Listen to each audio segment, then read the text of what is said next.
എല്ലാവർക്കും slate and പെൻസിലിന്റെ മറ്റൊരു ക്ലാസ്സിലേക്ക് സ്വാഗതം. ഈ ഒരു ക്ലാസ്സിൽ നമ്മൾ ഡിസ്കസ് ചെയ്യുന്ന ടോപ്പിക്കാണ് മെമ്മറി അലോക്കേഷൻ ടെക്നിക്സിൽ. അതിൽ നമുക്ക് പഠിക്കാനുള്ളത് കണ്ടിന്യൂസ് മെമ്മറി അലോക്കേഷൻ ടെക്നിക്സ് ആണ്.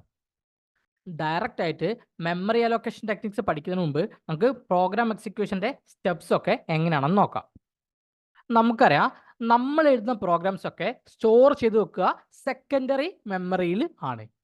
ആ പ്രോഗ്രാം എക്സിക്യൂട്ട് ചെയ്യാൻ ഓപ്പറേറ്റിംഗ് സിസ്റ്റം ആ പ്രോഗ്രാം എന്ത് ചെയ്യും? പ്രൈമറി മെമ്മറിയിലേക്ക് സ്വാപ്പ് ചെയ്യും അല്ലേ? സോ സെക്കൻഡറി മെമ്മറിയിൽ എന്ത് ചെയ്യും? പ്രൈമറി മെമ്മറിയിലേക്ക് സ്വാപ്പ് ചെയ്യും. അവിടുന്ന് CPU ഓരോ പ്രോഗ്രാമിനെയും 1 by 1 ആയിട്ട് എന്ത് ചെയ്യും? എക്സിക്യൂട്ട് ചെയ്യും.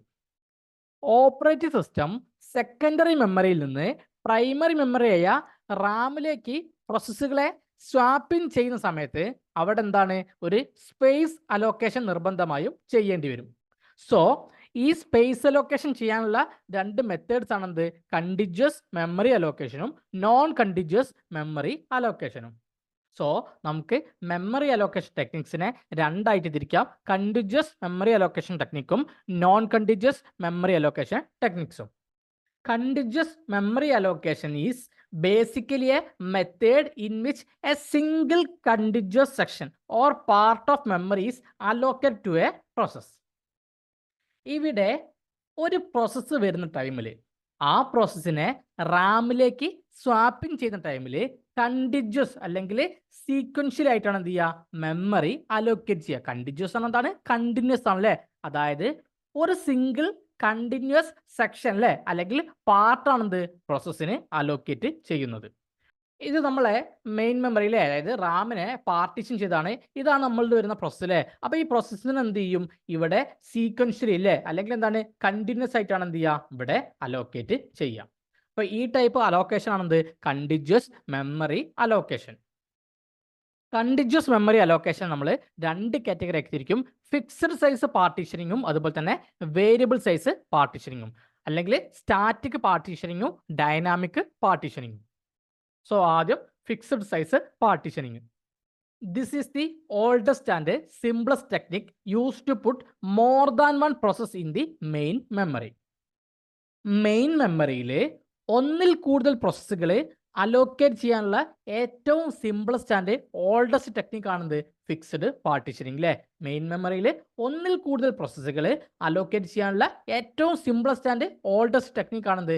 Fixed partitioning. The main memory is divided into several fixed sized partitions. The partition can be of equal or unequal sizes. Fixed partitioning main മെമ്മറിയെ പല ഫിക്സഡ് സൈസ്ഡ് പാർട്ടീഷൻസ് ആക്കി ഡിവൈഡ് ചെയ്യും. പക്ഷെ ഓരോ പാർട്ടീഷന്റെ സൈസ് ചിലപ്പോൾ സെയിം ആയിരിക്കും, ചിലപ്പോൾ സെയിം ആയിരിക്കില്ല.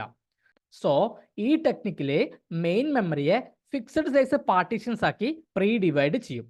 ഇവിടെ ഓരോ പാർട്ടീഷന്റെ സൈസ് ഫിക്സ്ഡ് ആണ്, നമുക്ക് ചേഞ്ച് ചെയ്യാൻ കഴിയില്ല.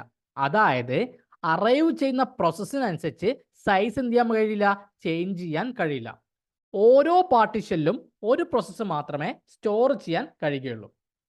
അപ്പോൾ ഫിഗർ നോക്കുക. ഇവിടെ മെയിൻ മെമ്മറി അല്ലേ 4 ഡിഫറെന്റ് പാർട്ടീഷൻസ് ആയിട്ടാണ് എന്ത് ചെയ്യുക?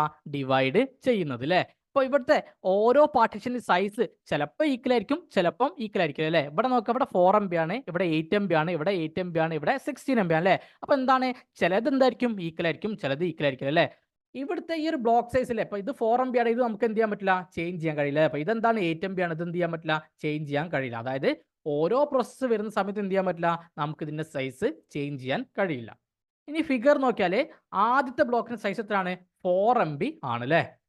പ്രോസസ്സ് P1 1 MB മെമ്മറി മാത്രമേ എന്ത് ചെയ്യുന്നുള്ളൂ? കൺസ്യൂം ചെയ്യുന്നുള്ളൂ. ഇവിടെ നോക്കാം, പ്രോസസ്സ് P1 എന്താണ്? 1 MB മാത്രമേ എന്ത് ചെയ്യുന്നുള്ളൂ? ഇവിടെ കൺസ്യൂം ചെയ്യുന്നുള്ളൂ. സോ ഫസ്റ്റ് ബ്ലോക്കിലെ ഇന്റേണൽ ഫ്രാഗ്മെന്റേഷൻ എത്രയാണ്? ഈ ഒരു 4 - 1 അല്ലേ, അതെന്താണ്?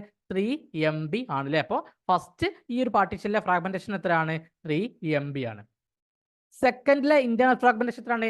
8 - 7 അല്ലേ, 1 MB ആണ്. ദെൻ തേർഡിലെ ഇന്റേണൽ ഫ്രാഗ്മെന്റേഷൻ എത്രയാണ്? അതും 1 MB ആണ്. ദെൻ ഫോർത്തിലെ ഇന്റേണൽ ഫ്രാഗ്മെന്റേഷൻ ആണ് 16 - 14 അല്ലേ, അതെത്രയാണ്? 2 MB ആണ്. സോ ടോട്ടൽ ഇന്റേണൽ ഫ്രാഗ്മെന്റേഷൻ എത്രയാണ്? ഇപ്പോൾ 3 + 1 + 1 + 2 എത്രയാണ്? 7 MB ആണ്. സോ ടോട്ടൽ ഇന്റേണൽ ഫ്രാഗ്മെന്റേഷൻ എത്രയാണ്? ഇപ്പം 7 MB ആണ് അല്ലേ.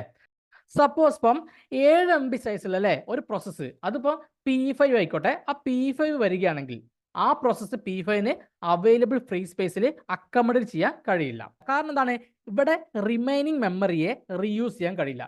ഇവിടുത്തെ ഈ ഒരു 3 MB, ഇവിടുത്തെ ഈ ഒരു 1 MB, ഇവിടുത്തെ ഈ ഒരു 1 MB, ഇവിടുത്തെ ഈ ഒരു 2 MB അല്ലേ, ഇതിനൊന്നും എന്ത് ചെയ്യാൻ പറ്റില്ല, ഇവിടെ റീയൂസ് ചെയ്യാൻ കഴിയില്ല. സോ ആ ഒരു 7 MB അല്ലേ, അതെന്താണ്, എക്സ്റ്റേണൽ ഫ്രാഗ്മെന്റേഷന്റെ ഒരു പാർട്ട് ആയിരിക്കും. ഇതാണെന്ത്, ഫിക്സ്ഡ് പാർട്ടീഷനിങ്.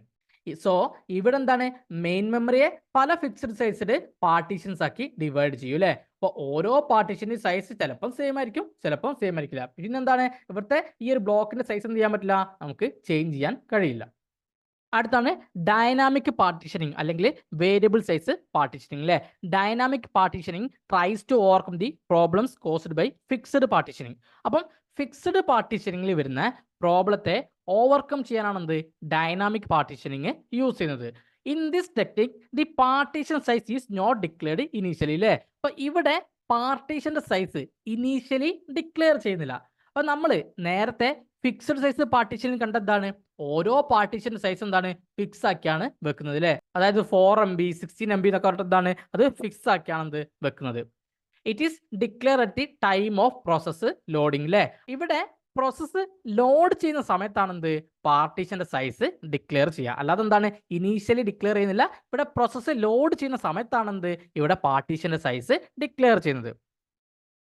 ഇനി ഡൈനാമിക് പാർട്ടീഷന്റെ ഫിഗർ നോക്കിയാൽ എന്താണ്, മെയിൻ മെമ്മറിയുടെ ആദ്യ പോർഷൻ അല്ലേ, അത് ഓപ്പറേറ്റിംഗ് സിസ്റ്റത്തിന് വേണ്ടി റിസർവ്ഡ് ആണ് അല്ലേ. ഇത് മെയിൻ മെമ്മറിയുടെ ആദ്യ പോർഷൻ ആണെന്ത്, അത് ഓപ്പറേറ്റിംഗ് സിസ്റ്റത്തിന് വേണ്ടി റിസർവ്ഡ് ആണ്. ബാക്കിയുള്ള പാർട്ടീഷൻസ് ആണെന്ത്, പ്രോസസ്സിന് വേണ്ടി അലോക്കേറ്റ് ചെയ്യുന്നത്. ഇവിടെ ഓരോ പാർട്ടീഷന്റെ സൈസ് എന്താണ്, പ്രോസസ്സിന്റെ സൈസിനോട് ഈക്വൽ ആയിരിക്കും. ഇവിടെ നോക്കുക, നമുക്ക് 4 പ്രോസസ്സുകളാണ് വരുന്നത് അല്ലേ. Process 1, process 2, process 3 and process 4 അല്ലേ. പ്രോസസ് 1ന്റെ സൈസ് എത്രയാണ്, അത് 5 MB ആണ് അല്ലേ. ദെൻ ഈ ഒരു പ്രോസസ് 1 വരുന്നതിനനുസരിച്ചാണ് എന്ത് ചെയ്യുക, ഇവിടെ പാർട്ടീഷൻ ചെയ്യുക അല്ലേ. അപ്പൊ എന്ത് ചെയ്യും, ഇവിടെ 5 MB എന്ത് ചെയ്യും, പാർട്ടീഷൻ ചെയ്യും അല്ലേ. അപ്പൊ പാർട്ടീഷൻ 1ൽ എന്താണ്, 5 MB ആണ്. സോ പ്രോസസ് 1 എന്ത് ചെയ്യും, ഇവിടെ അലോക്കേറ്റ് ചെയ്യും. ദെൻ രണ്ടാമത് ഏതാ വരുന്നത്, അത് പ്രോസസ് 2 അല്ലേ. പ്രോസസ് 2ന്റെ സൈസ് എത്രയാണ്, 2 MB ആണ്. സോ 2 MB എന്ത് ചെയ്യും, ഇവിടെ പാർട്ടീഷൻ ചെയ്യും. ദെൻ മൂന്നാമത് വരുന്ന പ്രോസസ്സിന്റെ സൈസ് എത്രയാണ്, അത് 3 MB ആണ് അല്ലേ. ദെൻ ആ 3 MB എന്ത് ചെയ്യും, ഇവിടെ പാർട്ടീഷൻ ചെയ്യും. ദെൻ നാലാമത് വരുന്ന പ്രോസസ്സിന്റെ സൈസ് എത്രയാണ്, 4 MB ആണ്. എന്ത് ചെയ്യും, ആ 4 MB എന്ത് ചെയ്യും, ഇവിടെ പാർട്ടീഷൻ ചെയ്യും. അപ്പം ഇവിടെ ഓരോ പ്രോസസ്സ് വരുന്നതിനനുസരിച്ചാണ് എന്ത് ചെയ്യുക, ഇവിടെ ഡൈനാമിക്കലി പാർട്ടീഷൻ ചെയ്യാം. അതുകൊണ്ട് തന്നെ എന്താണ്, ഇവിടെ ഫ്രാഗ്മെന്റേഷൻ ഇഷ്യൂസ് നമുക്ക് സോൾവ് ചെയ്യാൻ കഴിയില്ലേ. ഇവിടെ നമുക്ക് അല്ലേ നേരത്തെ പോലെ എന്താണ്, റിമൈനിങ് മെമ്മറീസ് ഒന്നുമില്ല അല്ലേ. അതായത് പ്രോസസ്സിന്റെ സൈസിനനുസരിച്ച് മാത്രമാണ് എന്ത് ചെയ്യുക, ഇവിടെ പാർട്ടീഷൻ ചെയ്യാം.